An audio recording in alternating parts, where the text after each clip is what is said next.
Boris Johnson logró un fuerte respaldo en las últimas elecciones en el Reino Unido. Con este apoyo enfrenta uno de los momentos que va a redefinir la relación británica con la Unión Europea. El próximo 31 de enero, Gran Bretaña abandonará el bloque, pero no se trata de una salida abrupta porque entrará un proceso de transición que en la práctica significa que el Reino Unido seguirá siendo miembro del bloque hasta fines de 2020. Este viernes, el primer ministro debe presentar su propuesta legislativa sobre el Brexit. Se trata de una de varias etapas del diseño para la operación de salida. Como tiene mayoría en el Parlamento, no debería tener problemas para aprobar el plan de Johnson, conocido como Acuerdo de Retirada. Las sesiones en el Parlamento se van a reanudar en enero, revisando este proyecto que se espera sea ley antes del 31, cuando el Reino Unido cumpla un hito saliendo de la Unión Europea. Tema que analizamos en Mundo Plus hoy. Con nuestros invitados de jueves, don Pablo Cabrera y Hassan Akram, para conversar de este tema. ¿Cómo están? Gusto en saludarlos. Bueno, ¿en cuánto tiempo y de qué manera va a cambiar la vida en el Reino Unido? Porque la verdad es que llevamos tanto tiempo hablando de esto y como que nunca pasa, pero uno entendería que a partir de ahora ya las cosas deberían efectivamente sufrir una modificación en un mediano plazo, ¿no? Hay una buena noticia, una mala noticia desde la perspectiva de la posibilidad de salida. La buena noticia es que con esta elección igual hay un veredicto claro que el pueblo británico sí quiere que el Reino Unido salga de la Unión Europea. Eso no estuvo claro antes, porque había elecciones muy polarizadas, muy reñidas, y en este caso, de hecho, si uno analiza los votos, lo interesante es que Boris Johnson no aumentó mucho su voto en los sectores tradicionalmente conservadores, pero el Partido Laborista perdió en todos los sectores más pro-Brexit. Ya, su votante tradicional en zonas obreras, zonas ex-mineras, ex-industriales, son las zonas donde ellos se fueron del Partido Laborista bajo el lema "queremos que Brexit termine". Entonces, en ese sentido, Boris Johnson tiene un tremendo mandato, un apoyo para sacar el país de la Unión Europea. Eso está clarísimo ahora. Todos teníamos la preocupación con esta elección, no iba a haber un resultado claro, y sobre el tema precisamente de Brexit sí tenemos un punto bien claro. Ya, o sea, eso está más... Pero el problema es que... más nítido. Es que Johnson puede pasar lo que se llama el acuerdo de retirada. Eso es fácil. Entonces entran en la época de transición. Pero sigue existiendo el problema básico de todo eso, que habla un poco del nuevo dilema que tienen los países en esta época, que es el fin del multilateralismo, un retorno a un mundo mucho más unipolar, con los conflictos directos bilaterales entre distintos países.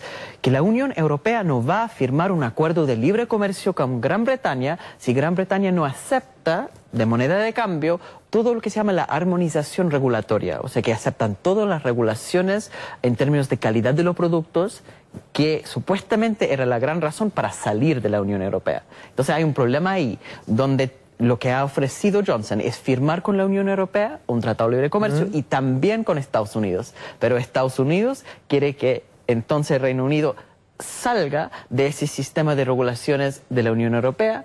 Y entonces no pueden hacer las dos cosas, no pueden quedar bien con Dios y el diablo. O sea, la verdad es que quedamos lo mismo nomás.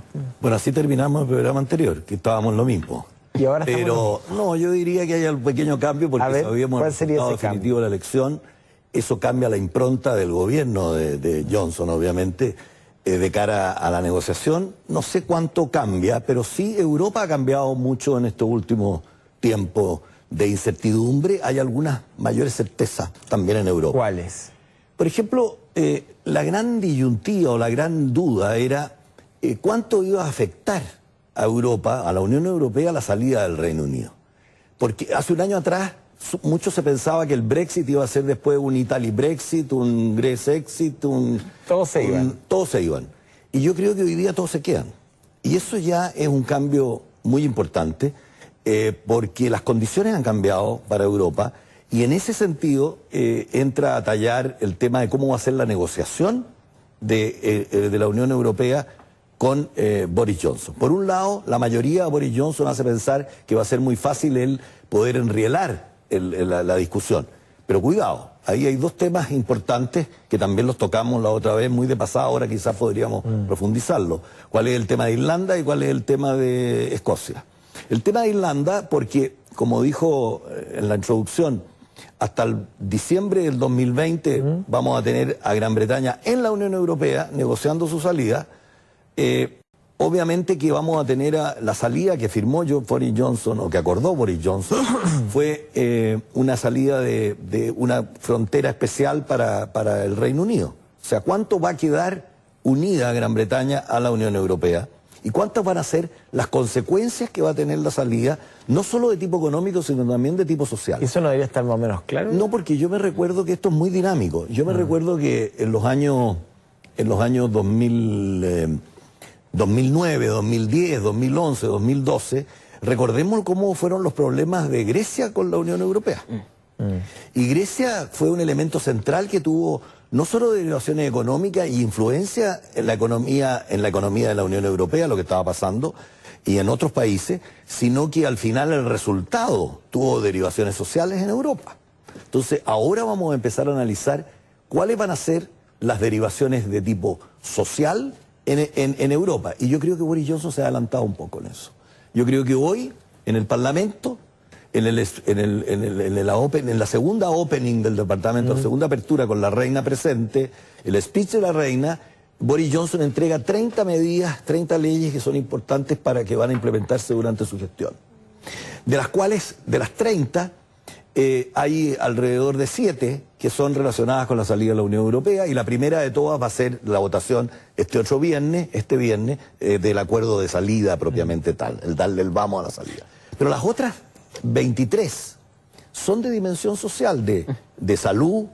Bueno, pero qué bueno, porque la verdad que han estado hablando del Brexit tanto tiempo, bueno, que uno dice, bueno, entonces la Gran Bretaña no tiene más problemas. No, pues ahí tiene importancia las políticas que va a aplicar, que van a tener impacto en la negociación, porque los británicos van a saber más bien también cómo se van a sentir apoyados y arropados con las políticas a implementar después de mucho tiempo de austeridad de cara a que van a salir de la Unión Europea. Tema, ¿no? ¿Cuáles son los problemas de la agenda británica itself, digamos, como propiamente tal, independiente del Brexit? Curiosamente, el tan criticado, atacado liderazgo de Jeremy Corbyn y de la izquierda del Partido Laborista logró correr el cerco del debate británico, porque al final incluso Boris Johnson está teniendo que enfrentar una agenda social.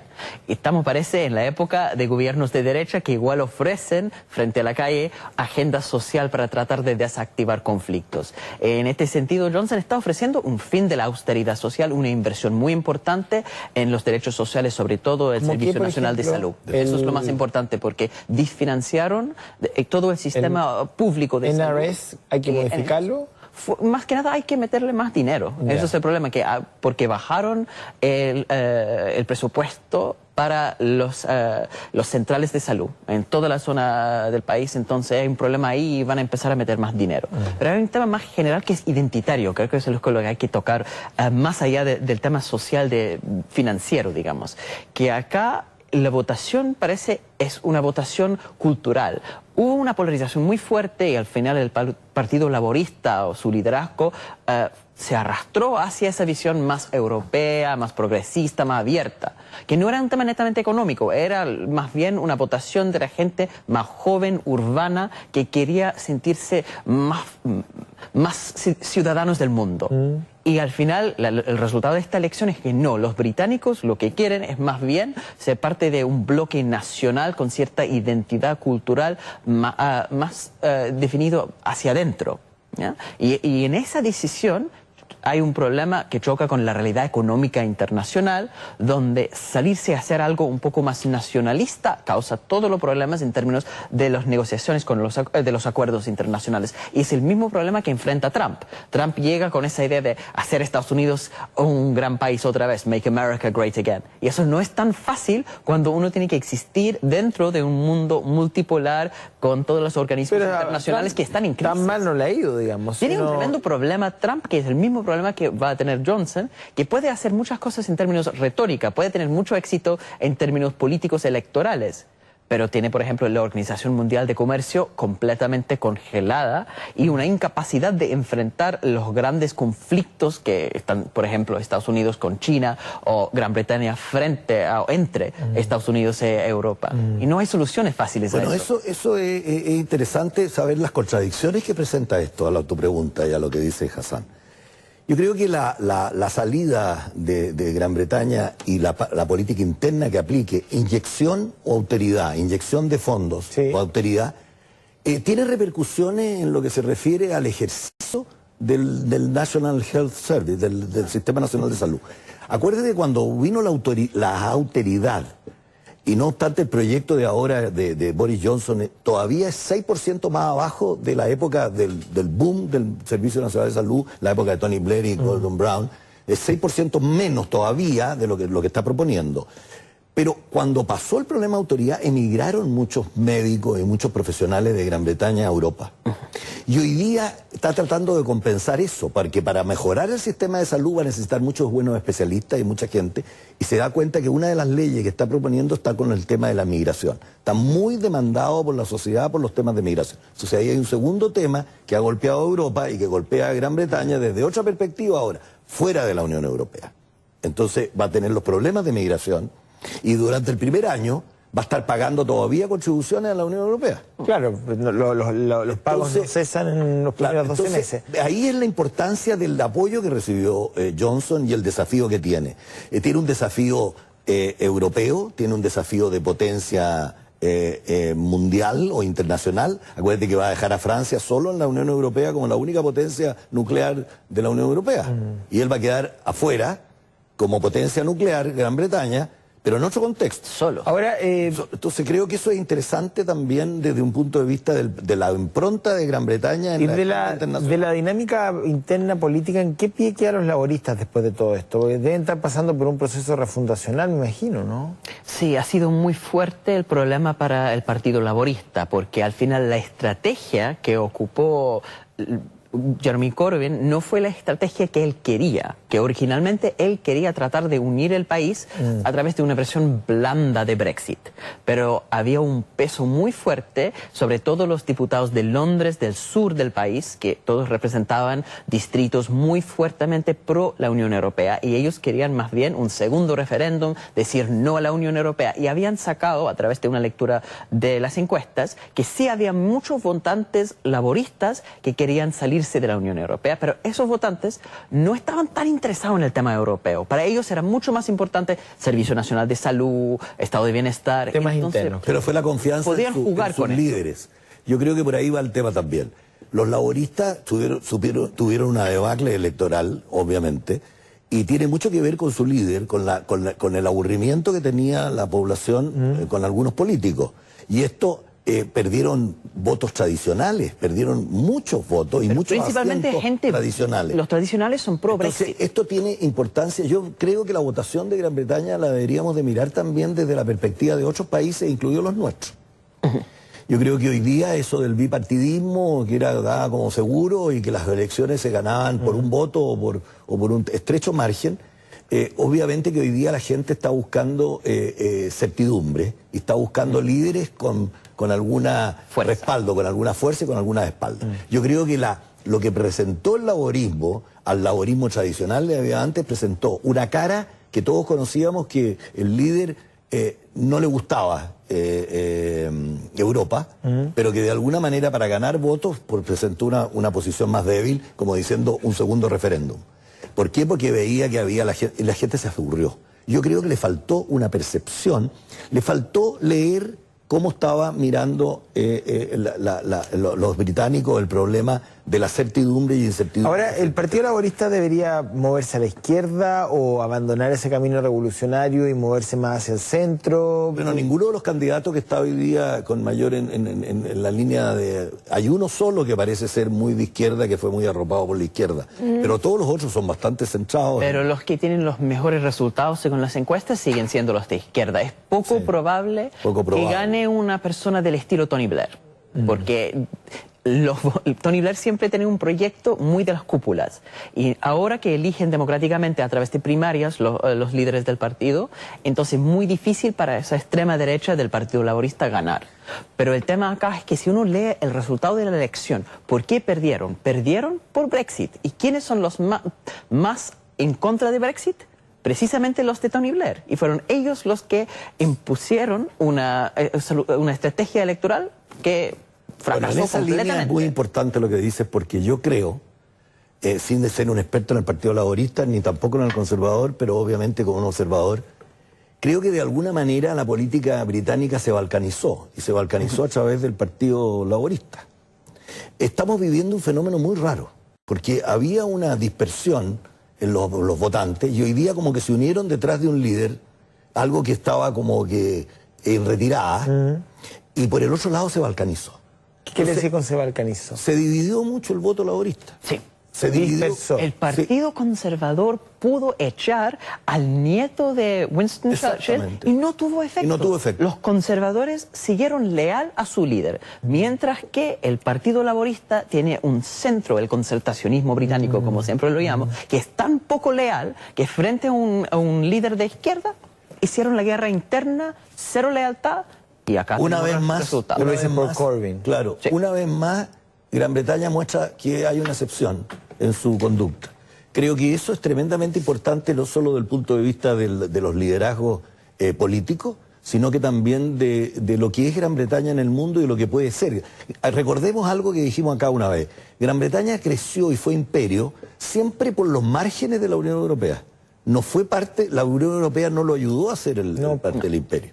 Y hoy día, obviamente, que de nuevo, quizás pensando en esa identidad que tú dices, sí, hay un problema identitario que también hay en otras partes, ¿no?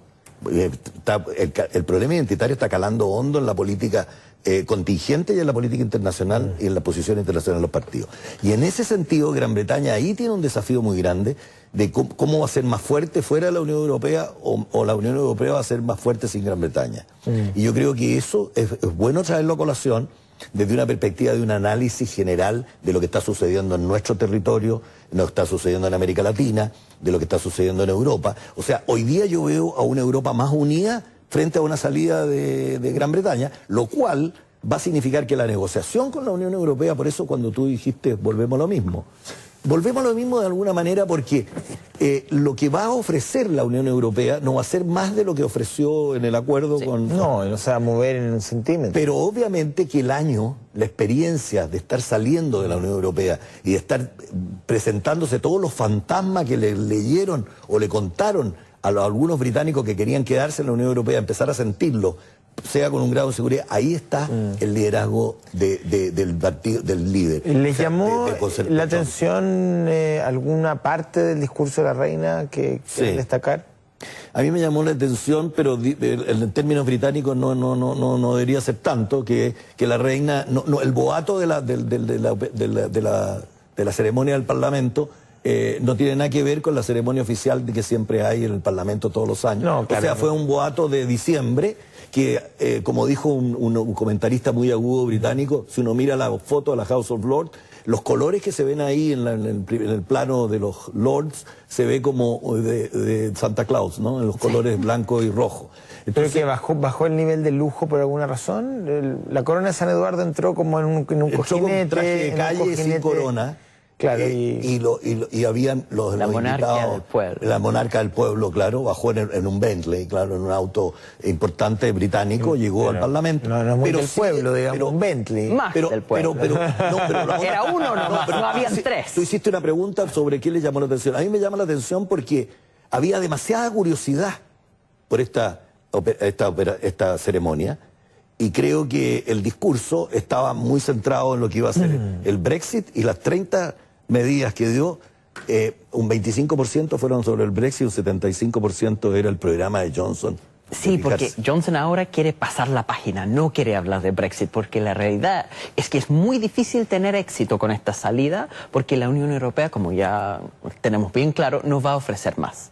Entonces van a estar más o menos en la misma posición que siempre estaban. Y lo que va a tratar de hacer Johnson es vender eso como una tremenda victoria, como hace Trump con el acuerdo con China. Es que hemos ganado contra Europa, hemos ganado contra China, pero en la realidad es exactamente la misma situación. Claro, él crea una situación donde aparece como un facilitador cuando en realidad es algo creado. El sustrato de la negociación con Europa va a ser el Tratado de Libre Comercio con Europa. Sí.